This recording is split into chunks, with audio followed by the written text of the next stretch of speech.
Hello friends, welcome back to my channel. तो ये video मैंने शूट किया था रात का खाना बनाते वक्त। तो ग्रेवी मैंने बना ली है, मसाले वाली जो चने की ग्रेवी रहती है वही बनाई थी।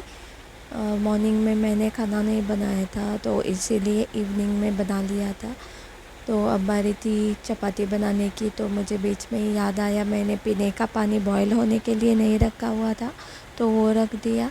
ये मैं आपको चकला दिखाऊंगी, ये धोया हुआ है और ये ट्रांसपेरेंट जो आटा लगा है वो सुबह का आटा लगाया था। तो कुछ लोगों का गंदा दिखेगा ये चकला, तो इसलिए बता रही हूँ ये गंदा नहीं है। तो गीले चकले पे जब हम रोटियां बनाने लगते हैं तो आटा चिपक जाता है उस पर, तो इसी का नतीजा था ये। तो इसी तरह से फटाफट रोटियां बना लूँगी। इन दिनों वीडियो शूट करने का मन नहीं होता है बिल्कुल भी। तो मैं मम्मी के घर पे गई थी, तभी मैंने ब्लड टेस्ट करवाया था। ब्लड टेस्ट किया तो मेरा विटामिन डी पूरा डेफिशिएंट आया है। डेफिशिएंट मतलब मिनिमम जो है वो 20 होना चाहिए आपके शरीर में मिनिमम, लेकिन मेरा 12 या 13 ऐसा ही कुछ है। तो मेरे बॉडी में बहुत पेन होता था, जॉइंट्स एक होते थे और बोन्स भी दुखते थे, तो इसीलिए मैंने किया था। मुझे डाउट था कैल्शियम का, लेकिन ये तो विटामिन डी निकला। लेकिन विटामिन डी भी डायरेक्टली आपके बोन्स पे ही इफ़ेक्ट होता है उसका, तो इसी का नतीजा है ये।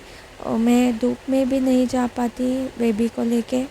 बेबी मतलब बेटा अभी 2 साल का हो गया है, लेकिन फिर भी बाहर नहीं जा सकती।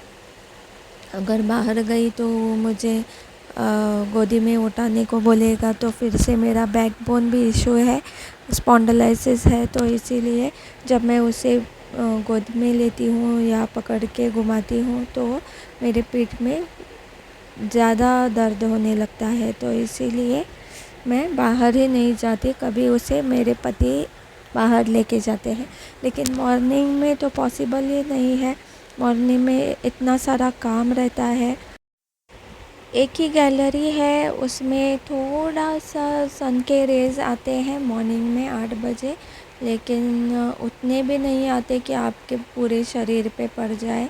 तो हम टॉप फ्लोर पे रहते हैं और हॉल में है वो गैलरी, हॉल से ओके वो छोटी सी गैलरी है, लेकिन वहाँ पे धूप का तो नामो निशान ही नहीं रहता। पूरे घर पे भी अंदर तक धूप तो नहीं आती, तो इसी का नतीजा है ये। और पहले क्या होता था, मैं बाहर जाती थी, दूध लाने जाती थी और कहीं कहीं पे जाती थी, तो इसीलिए अभी विटामिन डी कमी हो गया है। तो डॉक्टर ने मुझे प्रिस्क्राइब करके दिया है विटामिन डी। वीक में 1 गोली खानी होती है। अगर आपने मंडे के दिन गोली लिया है तो अगले मंडे को आपको लेना होता है। तो इसी तरह 2 मंथ्स के लिए 8 वीक्स की गोलियां दी है, तो 8 गोलियां टोटल। तो देखते हैं, डॉक्टर ने कहा है कि अगर फिर से आप धूप में नहीं गए तो फिर से भी डेफिशिएंसी हो सकती है। मेन जो मेरा कंसर्न है वो है मेरा हेयर लॉस। हेयर लॉस तो इतना हो रहा है, मतलब बाल तो कुछ बचे ही नहीं है मेरे सिर पे।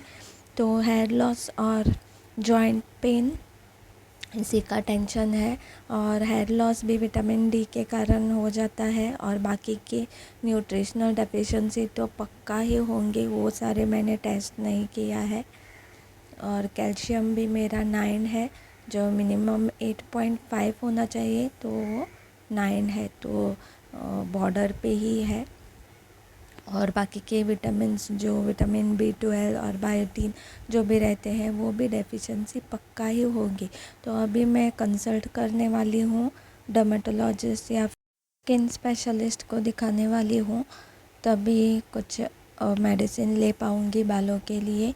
बाल मैं मतलब आपको बता नहीं सकती, इतने बाल झड़ चुके हैं मेरे, और सिर पे जैसे पार्टीशन अपने आप ही आता है पिछली तरफ, आगे से होके पिछले सर की तरफ इतना तक पार्टीशन आ जाता है। तो मुझे अभी बहुत टेंशन में जैसे हूँ, स्ट्रेस भी इसका रीज़न हो सकता है। अगर आप भी इसी किन्हीं बातों से सफ़र कर रहे हैं तो आप भी अपना ब्लड टेस्ट ज़रूर करवाइएगा। पता नहीं चलता हम लेडीज़ का, हम घर पे बैठे रहते हैं और ये दुख रहा है वो दुख रहा है ऐसे पति को बोल के ख़त्म कर देते हैं। तो ये रही हमारी ग्रेवी और ये रोटी रेडी है बन के। तो अब मैं छोटू का खाना यहाँ पे मिक्स कर रही हूँ सैरग्रो, और फिर मेरे बड़े बेटे को भी सर्व करूँगी प्लेट रोटी और ये चने की ग्रेवी जो बनाई है। तो आज के लिए इतना ही। आई होप आपको ये वीडियो पसंद आई। तो मिलते हैं नेक्स्ट वीडियो में, तब तक के लिए बाय बाय।